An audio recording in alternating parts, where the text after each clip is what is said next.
बनाना सीखना है तो आपको हमारी वीडियो शुरू से अंत तक देखनी होगी ताकि आप भी इतने मज़े के बिहारी गोश्त बनाना सीख सकें। अस्सलाम वालेकुम, welcome to cooking with Meenaz YouTube channel.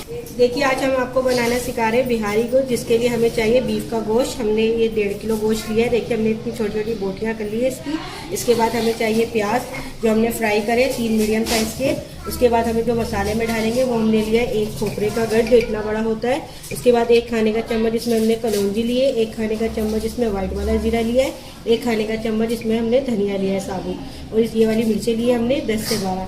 इस मसाले को रोस्ट करेंगे जो जिसका तरीका हम आपको बताएंगे। उसके बाद हमें मसालों में चाहिए नमक 1 खाने का चम्मच, आप अपनी ज़रूरत के हिसाब से ले लीजिएगा। आधी चाय का चम्मच इसमें हल्दी चाहिए, आधी चाय का चम्मच इसमें गरम मसाला चाहिए, 10 से 12 इसमें हरी मिर्चें चाहिए, और इसमें हमें लहसुन चाहिए 1 खाने का चम्मच बड़ा वाला, और 1 खाने का चम्मच इसमें अदरक चाहिए साबुत है।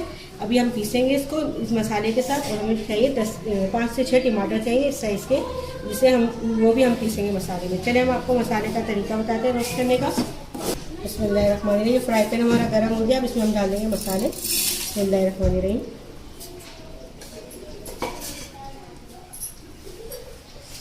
इसको हल्के चूल्हे पे ही करिएगा, ये जले नहीं मसाला आपका। इसको हल्का हल्का सा रोस्ट करेंगे तो सब मसालों की खुशबू आ जाए। ये देखिए मसाला रोस्ट हो चुका है, इसकी खुशबू माशाल्लाह बहुत अच्छी आ रही है। देखिए आप देख सकते हैं मसाला जला नहीं है, लाइट लाइट गोल्डन सा हुआ है। अब इसका चूल्हा हम बंद कर देंगे, ये फ्राई हो चुका है।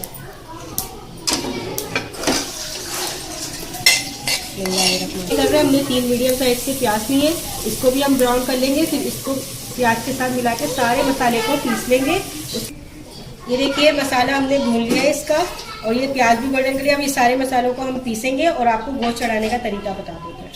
हमारा चैनल सब्सक्राइब करें और बेल आइकॉन ज़रूर दबाइएगा, और नोटिफिकेशन में जाकर ऑल का ऑप्शन ज़रूर क्लिक कीजिएगा ताकि हमारी सारी रेसिपी आपको सबसे पहले मिल सके। ये देखिए तेल हमारा गर्म हो चुका है, इसमें हमने प्याज गोल्डन करे थे। अब इसके बाद डाल देंगे इसमें गोश्त। बिस्मिल्लाहिर्रहमानिर्रहीम।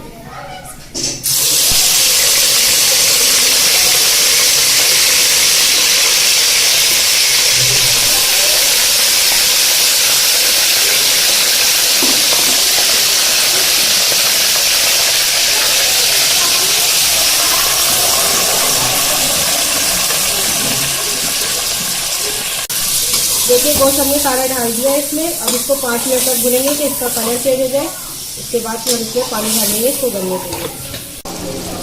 ये देखिए गोश्त को भूनते हुए 10 मिनट हो गए हमें। आप देख सकते हैं कि इसका सारा पानी खुशक हो गया है, और देखिए कलर भी इसका चेंज हो गया। अब इसमें डालेंगे हल्दी, बिस्मिल्लाहिर्रहमानिर्रहीम, और इसी के साथ डाल देंगे नमक। ये देखिए आप देख सकते हैं कि हल्दी और नमक हमने डाल दिया है, ये बिल्कुल भुन चुका है। गोश्त का पानी जो बिल्कुल खुशक हो गया। अब इसमें हम डाल देंगे 2 गिलास पानी, जिसमें ये गोश्त गलेगा। बिस्मिल्लाहिर्रहमानिर्रहीम। तो 2 गिलास पानी डाल दिया हमने इसमें। अब इसकी उबाल आके हम इसको आधे चूल्हे पे रखेंगे पकने के लिए, जब तक गोश्त गल नहीं जाता। फिर इसके बाद हमने जो आपको मसाले बताए थे वो डाल के उसकी भुनाई करेंगे। देखिए बिहारी गोश्त का जो गोश्त हमने गलने के लिए रखा था वो गोश्त गल गया हल्दी और नमक डाल के। ये देखिए गोश्त गल चुका है काफ़ी हद तक।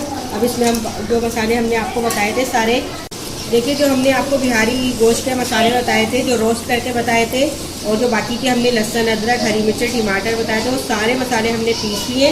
अब इस मसाले को हम इसमें डाल देंगे। बिस्मिल्लाहिर्रहमानिर्रहीम। ये देखिए आप देख सकते हैं कितनी सारी ग्रेवी हो गई, क्योंकि इसमें 4-5 टमाटर थे, लहसुन अदरक था, खोपरा था, बाकी के सारे मसाले थे, इसमें डाल देंगे।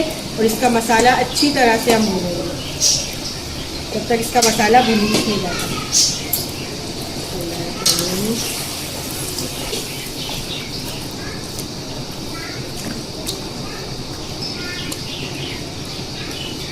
इसको 10 से 15 मिनट लगेंगे हमें भूनते हुए, क्योंकि जो टमाटर थे वो कच्चे थे, उसका पानी छूटेगा तो फिर वो उसका मसाला हम भूनेंगे।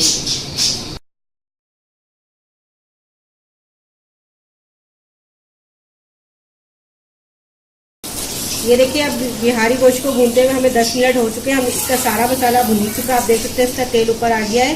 अब इसमें हम करेंगे पानी। अगर आपको भुना हुआ रखना हो ऐसा तो आप ऐसे रख लेंगे, हम थोड़ी सी ग्रेवी रखेंगे इसमें। हमने गर्म पानी कर दिया है, अब इसमें पानी डालेंगे 1 गिलास जितना। बिस्मिल्लाहिर्रहमानिर्रहीम। ये 1 गिलास जितना पानी डाल दिया इसमें। देखिए फ़ौरन उबाल आ गई है इसकी, क्योंकि गर्म पानी था। इसको बस 2-3 मिनट के लिए दम पक के रखेंगे। इसके साथ ही हम इसमें डालेंगे अदरक जो हमने तीलियाँ काटी है, और ये हरी मिर्चें डालेंगे 5 से 6 जिसको हमने चीरा लगाया है, और ये गरम मसाला डाल देंगे जो हमने आपको बताया था। बिस्मिल्लाहिर्रहमानिर्रहीम। ये डाल देंगे गरम मसाला, हरी मिर्चें डाल देंगे, और ये अदरक हमने ढाल दिया। अब इसको हम दम पक पे रखेंगे, बस 2-3 मिनट के लिए रखेंगे, फिर उसके बाद आपको दिखाएंगे डिश आउट कर। देखिए देखते हैं, सालन को रखे हुए 5 मिनट हो गए। अब इसको चेक करते हैं।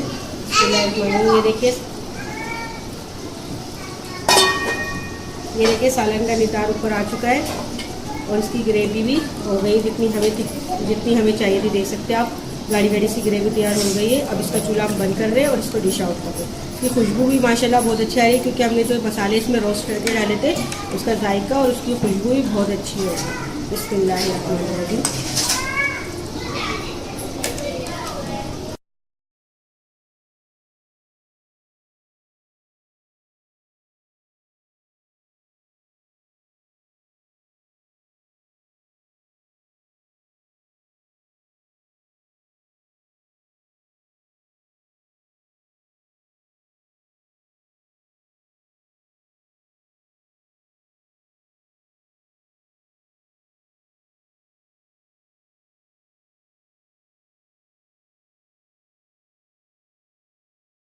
देखिए आज हमने आपको बिहारी गोश्त बनाना सिखाया, जो बहुत मज़े का बना है। आपसे होटल की रोटी के साथ या नान के साथ सर्व कर सकते हैं। बहुत मज़े का बना है।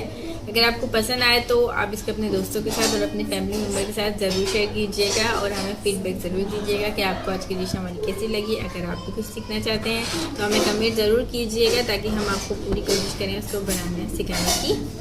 और आप इसको ज़रूर एक बार ट्राई कीजिएगा और अपने दुकान पर ज़रूर पेश कीजिएगा, और ज़रूर बताइएगा कि आपको कैसा लगा है बिहारी गोश्त। ज़्यादा से ज़्यादा लाइक करें, शेयर करें, हमारा चैनल ज़रूर सब्सक्राइब कीजिएगा। अगली डिश तक के लिए अल्लाह हाफिज़।